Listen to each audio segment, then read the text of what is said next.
I was born when my parents were both 19, and my only other brother, let's call him Josh, was born when they were 42. They divorced shortly after Josh was introduced to the world. He was 4 months old at the time. And they both wanted nothing to do with the child.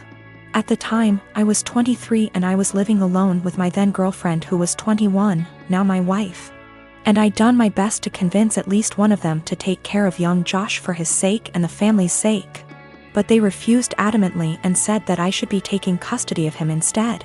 So I became legal guardian of my brother and he's been living with us for the past 12 years and things have been going really smooth for us. Josh, now almost 13, has been calling me Dad and my wife Mum and our 2 children, 4, 9 years.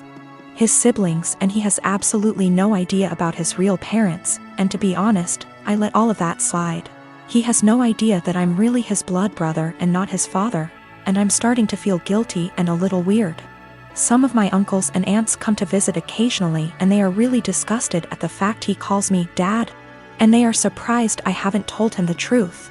They constantly messaged me, talked to me in private, and I cannot chat to them without this one particular topic rising up, badgering me to let him know already, but I refused.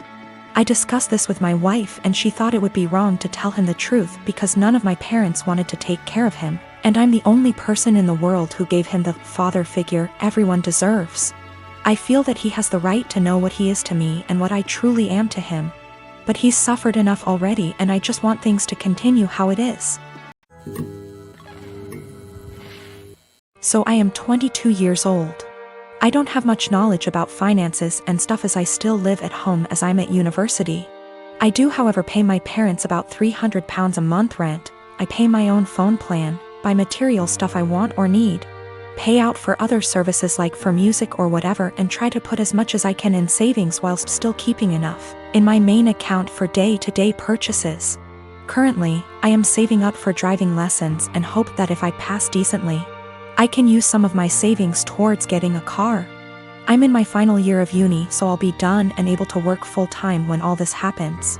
I also decided to get a credit card so I can learn how to manage credit wisely and build some up.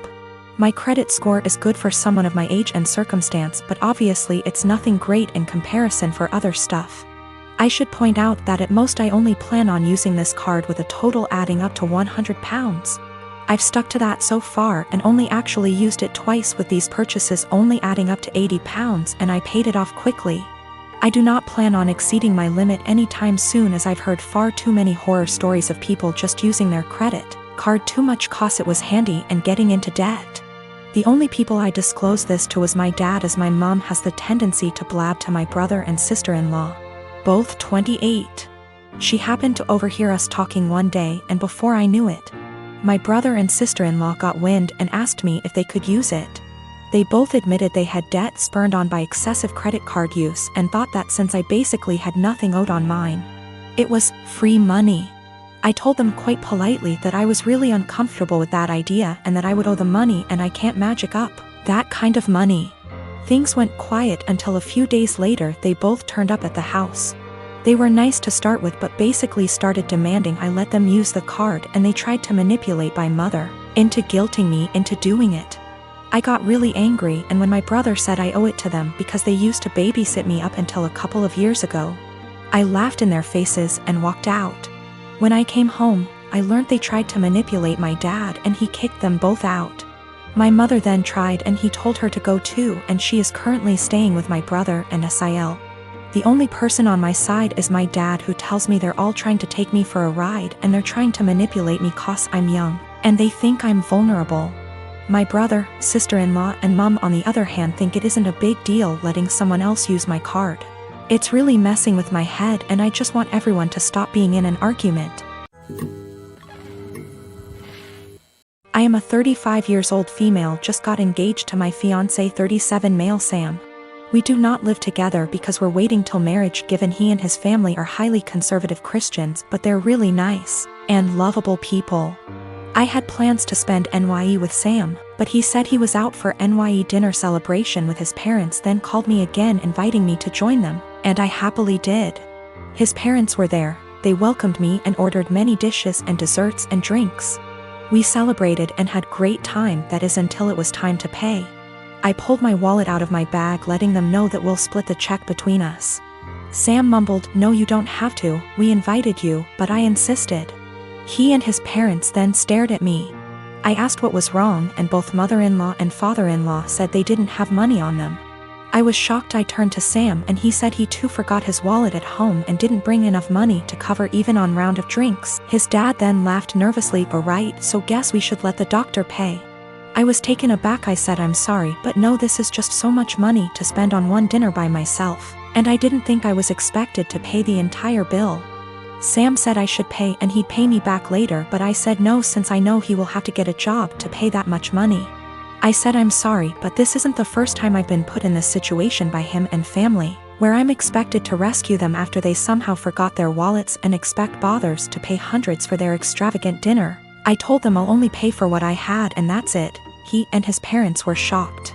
They started arguing about how I have the potential to pay right there and then, but I was acting as if they were strangers, not family. But that doesn't mean I'm obligated to pay. How could someone go out to a fancy restaurant, order so many dishes, desserts and drinks without bringing money? Sam begged that I just do it and call it a night, but I refused. The argument got heated, then I got up and walked out. Sam called later at 2 a.m. basically yelling that I ruined NYE celebration and made his parents suffer, because I refused to pay the entire bill. AMD instead acted selfishly and paid only for myself, after they were gracious enough to invite me. I told him how unfair it was for me to pay. Even if I have a good salary doesn't mean I want to spend it all on fancy dinner. He didn't reply, he just said he'll pray that my parents will let this go, and not resent me after I basically damaged the relationship with them. I felt awful thinking I should have covered the bill instead of leaving. I have a sister who has a husband who is the poster child of weaponized incompetence. They have 4 kids and she's pregnant. My sister works a full-time job, 40+ hours a week, cleans her entire house, cooks, takes care of all her children without him doing anything. It is seriously mind-blowing that she wakes up at like 4 a.m., cooks breakfast, does chores, gets all of her kids ready for school, takes them all to school and daycare, and all he does is stay home and work. And when his kids get home, after my sister picks them up, of course, he will play with them for a little and play video games until he falls asleep. She actually makes more than him. My fiancé and I had to stay with them for 6 weeks while our home was being renovated, and since we both WFH, we helped her, and it is amazing how much happier she is when she has help. I helped with the kids, and my fiancé even drove her to doctor's appointments. Her husband literally only acknowledges he is a parent when his family is around, then he is a God-fearing, hard-working father of 5. He is the one that wanted more kids. She wanted to stop after her last baby, but he needed more boys. I am seriously concerned not only for her, but her kids as well, because now her oldest is seeing what's happening and trying to help, but my sister is prideful and refuses to let her child do anything. Me and this man have never gotten along. He's been acting like this since their 8-year-old was born. I've tried talking to her about leaving, but she doesn't want her kids to grow up in a broken home. And unfortunately, her experience with our parents' divorce was completely different than mine, so she doesn't understand that a divorce would benefit her kids here because she thinks they need their mom and dad together. Cut to this past weekend, her and her husband threw a pre-Thanksgiving potluck where our entire family plus his was there. I stayed with my sister a few days before because I knew he wouldn't help. So we're at dinner all talking, and I mention we are trying for a baby, and my brother-in-law makes an offhanded comment to him about how hard fatherhood is. And I snapped and said, "Like you would know." He looked taken aback and asked me what I meant, and I unloaded on him, calling him a pathetic excuse for a man who makes my 8 months pregnant sister do everything for their family. I went off for a solid 10 minutes and he sat there shrinking in his seat. I left. Last night my sister called me and thanked me for standing up for her and told me she appreciated me. Although today I got a very nasty text from him telling me I'm a terrible person, and because I lied in front of his family, his mom is angry at him and is moving in with them to help her out, and I've made him the laughingstock of his family. He certainly thinks so.